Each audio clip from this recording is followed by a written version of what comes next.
now I'm going to tell you a story that is going to show us how Hashem fulfills the blessings and the promises that He makes. Do you guys ever hear of Rabbi Ovadia? Of course. Ovadia Yosef? You guys heard about Ovadia Yosef? Mm-hmm. Yes. You know Rabbi Ovadia Yosef used to also be very, very poor? So poor that when he first got married, they lived in a little room. They didn't have a bedroom. They had a little room, they had a table, and anytime somebody would come to study Torah with Rabbi Ovadia, the Rabbanit and the kids would have to hide under the desk, under the table. They would have to sit there under the table and wait for Rabbi Ovadia to finish with his reading. They had a table cover that would cover the whole table all the way to the ground, and the Rabbanit would sit there under the table with the babies. And everybody was very quiet, like you guys, quiet, waiting for Rabbi Ovadia to finish with his meeting, to finish with his study. He was studying with different people. He was very, very poor. He couldn't pay for a big house and many rooms and things like that. All he had was one room and one table and two chairs. That's it. That's all they had. Very simple.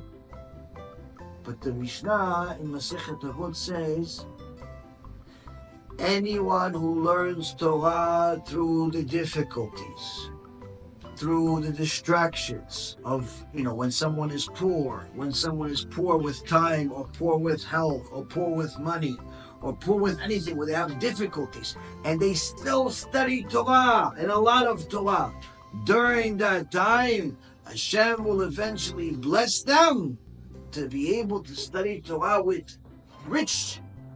be rich. And what happened with Rabbi Ovadia is that he continued to learn Torah, even though it was very, very difficult, even though it was very, very poor.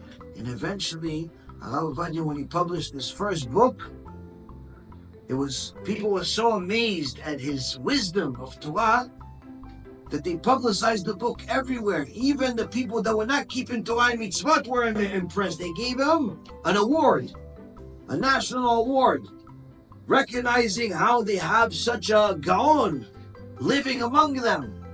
And little by little, Ovadia became more and more famous and a bigger and bigger leader until he eventually became the Rishon LeZion, the chief rabbi of all of Am Yisrael, the Maran, and to the point where all of the Sephardic Jews around the world, when they want to know what's allowed, what's not allowed, they look at what did Rabbi Ovadia say.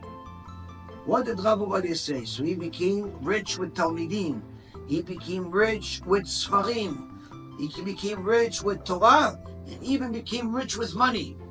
Eventually, not only he didn't need only one room. Eventually, he had the whole floor in the building. The whole floor in the building, that was his house, full of Sfarim. All of the walls were full of Sfarim. So he became very rich too. Why? Because that's what Hashem promised.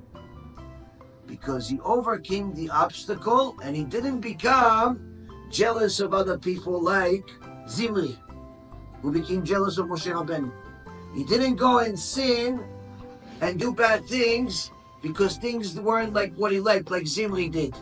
No, Ovadia was like Nachshon ben Aminadav. He knew that this is a test. He continued to learn and publicize Hashem's name, and Hashem rewarded him both in this world and the next. And this, my little tzaddikim, we see that sometimes it's easy for us to learn Torah. We all feel good. We have a lot of time. It's fun.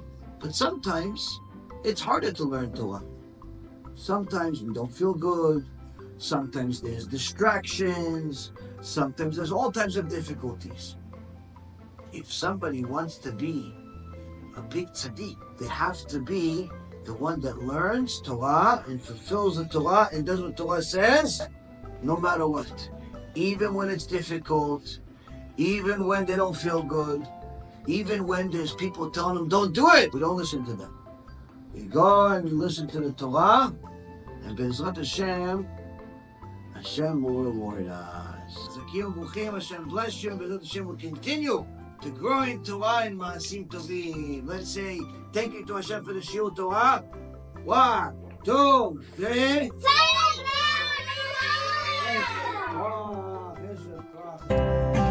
BHK